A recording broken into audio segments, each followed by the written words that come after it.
Hi ಎಲ್ರಿಗೂ ನಮಸ್ಕಾರ. ಸೋಮ್ ಅಂತ ಸರ್. ಯಾರಿಗಾದರೂ ತೈವಾನ್ ಪಿಂಕ್ ಬೇರು ಮಾಡಬೇಕು ತೋಟದಲ್ಲಿದ್ದರೆ ಸರ್, ತೈವಾನ್ ಪಿಂಕು ಒಂದು ಒಳ್ಳೆ ಇಳುವರಿ ಬರ್ತಕ್ಕಂಥ ಒಂದು ವೆರೈಟಿ ತೈವಾನ್ ಪಿಂಕು ಸರ್. ಇದರಲ್ಲಿ ಜಾಸ್ತಿ ದುಡ್ಡನ್ನು ಎಕ್ಸೆಪ್ಟ್ ಮಾಡೋಕ್ಕೆ ಹೋಗ್ಬೇಡಿ ಸರ್. ನಾನು ಹೇಳ್ತಿರೋದು ಒಂದು ನ್ಯಾಚುರಲಾಗಿ ತಿಪ್ಪೆ ಗೊಬ್ಬರ ಮತ್ತು ಸಾವಯವ ಪದ್ಧತಿಯಲ್ಲಿ ಬೆಳೆದ್ರೆ ಒಳ್ಳೆ ಪ್ರಾಫಿಟ್ ಇದೆ. ಮಿನಿಮಮ್ ಒಂದು ಎಕರೆಗೆ 20 ಟನ್ ಕೂಡ ಬರುತ್ತೆ. ಸೊ ಅದ್ರ ಜೊತೆಗೇ ಸರ್, ತೆಂಗು ಅಡಿಕೆಯಲ್ಲಿ ಕೂಡ ಇಂಟರ್ಕ್ರಾಪ್ ಮಾಡೋರಿಗೆ ಸೊ ಇದು ಬಂದು ಆ್ಯಕ್ಚುಲಿ 9 ತಿಂಗಳಿಗೆ ಹಣ್ಣು ಕೊಡೋಕ್ಕೆ ಸ್ಟಾರ್ಟ್ ಆಗುತ್ತೆ. ಈ ಅಡಿಕೆ, ತೆಂಗು, ಕೆಲವೊಂದು ನಿಂಬೆ. ಸೊ ಅದರಲ್ಲಿ ಇಂಟರ್ಕ್ರಾಪ್ ಮಾಡ್ಕೊಂಡ್ರೆ ನಿಮಗೆ 2-3 ವರ್ಷ ಕೂಡ, ಇದು 4 ವರ್ಷದವರೆಗೂ ಕೂಡ ನೀವು ಇಂಟರ್ಕ್ರಾಪ್ ಆಗಿ ಇದನ್ನು ತೊಗೋಬೋದು.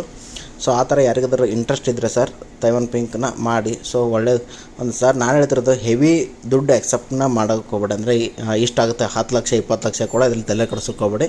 ಸೊ ನಿಮಗೆ ಒಂದು ಜೀವನ ಮಾಡಲಿಕ್ಕೆ ಅಂತೇಳಿ ಒಂದು 2-3 ಲಕ್ಷ ಕೂಡ ನೀವು ಡೈಲಿ ಮಾರ್ಕೆಟ್ ಮಾಡೋದಲ್ಲಿ ಹತ್ತಿರ ಇರೋ ಅಂದರೆ ನಿಮಗೆ ಡಿಸ್ಟ್ರಿಕ್ಟ್ ಲೆವೆಲಲ್ಲಿ ಅಥವಾ ಹಳ್ಳಿ ತಾಲೂಕು ಪ್ಲೇಸಲ್ಲಿ ಕೂಡ ನೀವು ಡೈಲಿನ ಕ್ರೇಟಲ್ಲಿ ಕೊಟ್ಟರೆ ಸೊ 300-400 ರೂಪಾಯಿ ಕ್ರೇಟ್ನ ಇದೆ. ಸಸಿಗಳು ಬೇಕು ಅಂದರೆ ಕಾಂಟ್ಯಾಕ್ಟ್ ಮಾಡಿ ಸರ್. Okay, thank you.